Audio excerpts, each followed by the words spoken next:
السلام عليكم ورحمة الله وبركاته.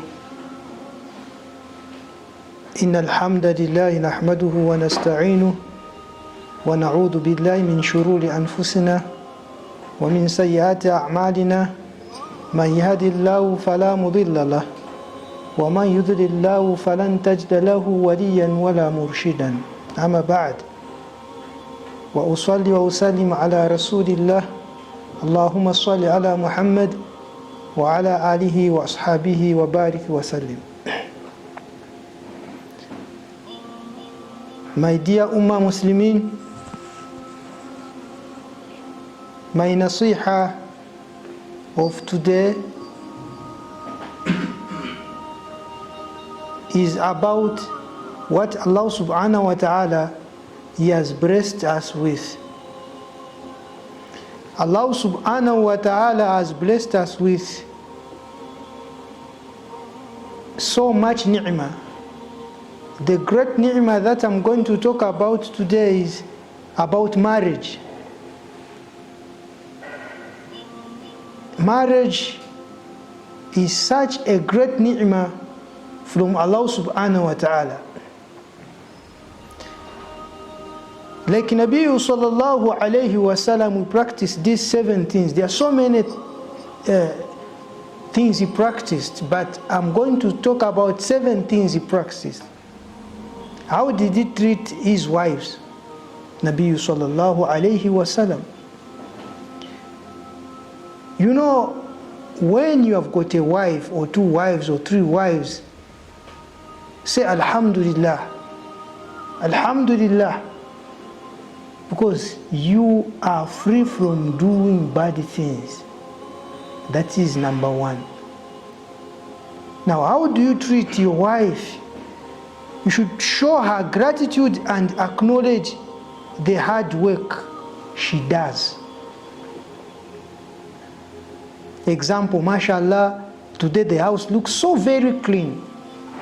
Mashallah, my clothes today, they are very clean. But today we fail this. Dear believers, when you do such things, the wife becomes so much close to you. The love grows. The second thing is you must express yourself with love, with loving words and sweet gestures. On this, I want just to mention some few points. Like before you marry that person, you used to call la vie, sweetie, honey, so many sweet names.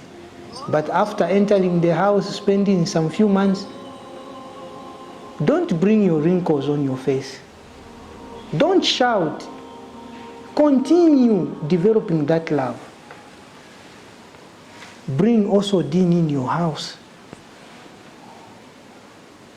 The other thing that will make us live together for long, love one another for long,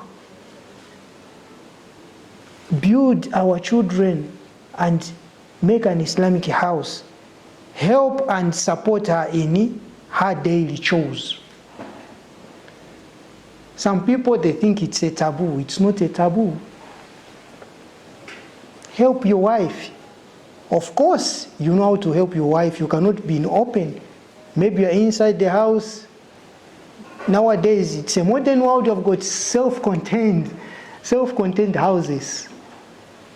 You just take the clothes, our clothes, you wash, you put them on the line. The wife also is going to feel so good that I've got such a loving husband. If we do this, it's also part of ibadat. Allah is going to be happy with us.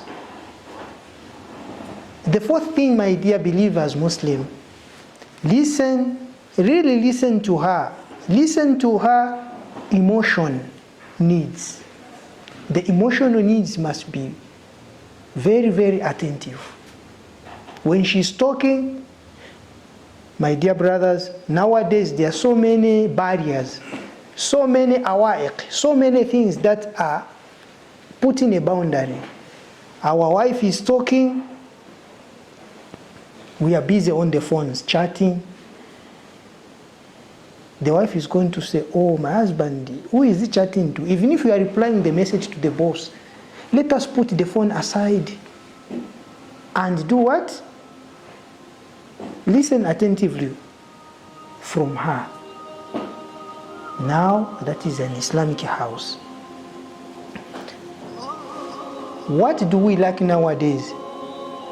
Is always work, this, that. The fifth thing we should do with our wives or our wife is spend quality time with her. When I say quality time, special time, you sit with her, discuss things with regard children to school, what are we going to eat, how is going to be our Jum'ah, what are we cooking for Jum'ah. MashaAllah, you always put the smile on the face of the wife. Dear believers, these few things are going to help us. The sixth thing we are going to do is always love the family of the wife. Love the relatives of the wife. Ask about them. How are they? When are we going to see them? In such a way the wife feels so very nice. And the seventh point is always be faithful to your wife. Teach her deen. Whenever there is some quarrels, there are only two things. Our constitution is not going to the court or to the police. Our constitution is the Quran and the Hadith. That is how we build the Islamic house.